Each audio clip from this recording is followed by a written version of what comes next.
donne cette liberté de nous réjouir en toi.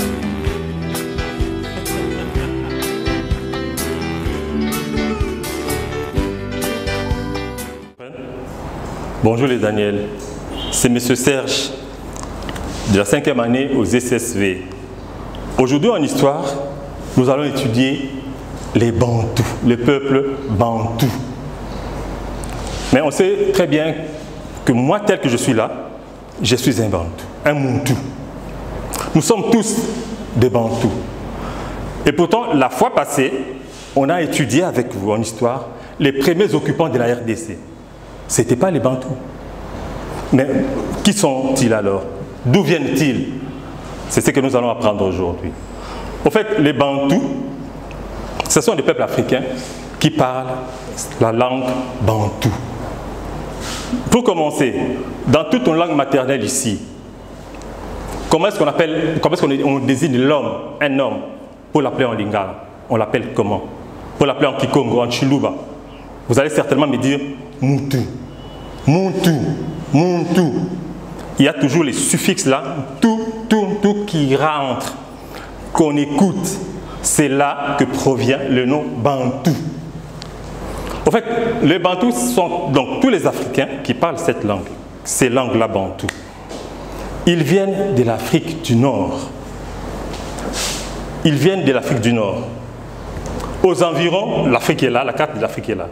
Ils viennent de là, l'Afrique du Nord, aux alentours du lac Tchad. C'est là qu'ils habitaient. C'était un peuple qui connaissait déjà le fer. Il était agriculteur. Avec l'agriculture qu'ils connaissaient, le fer, ils se sont tellement multipliés. Ils sont devenus nombreux. Il n'y avait plus assez d'espace pour tout le monde là-bas.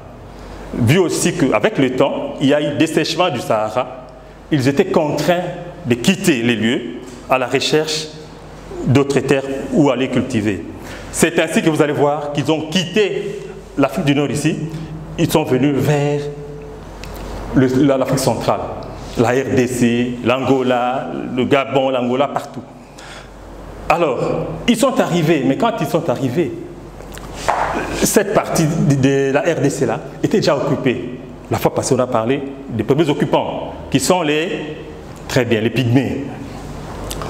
Alors, lorsqu'ils sont arrivés ici, tellement qu'ils étaient nombreux, ils avaient la connaissance du fer.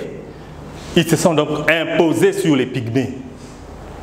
Et les Pygmées, vu le nombre de Bantous et leur connaissance de fer avec lequel ils pouvaient tout faire, les armes, les matériaux, tout ça, les Pygmées étaient obligés de se retirer, d'aller dans la forêt équatoriale. C'est ainsi qu'aujourd'hui, moi et là, je suis un Bantou. Vous, vous êtes des Bantous.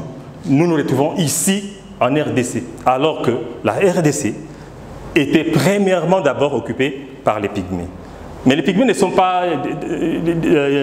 partis, ils sont toujours là, mais dans la forêt équatoriale. Ok? Alors, comme petite question, qui appelle-t-on Bantou? Un Bantou, un Moutou. C'est qui? C'est à vous de me répondre. D'où sont-ils venus? On l'a si clairement défini ici, dit ici. Ils viennent d'où, les Bantous? Où qu'ont-ils fait pour occuper les Congos?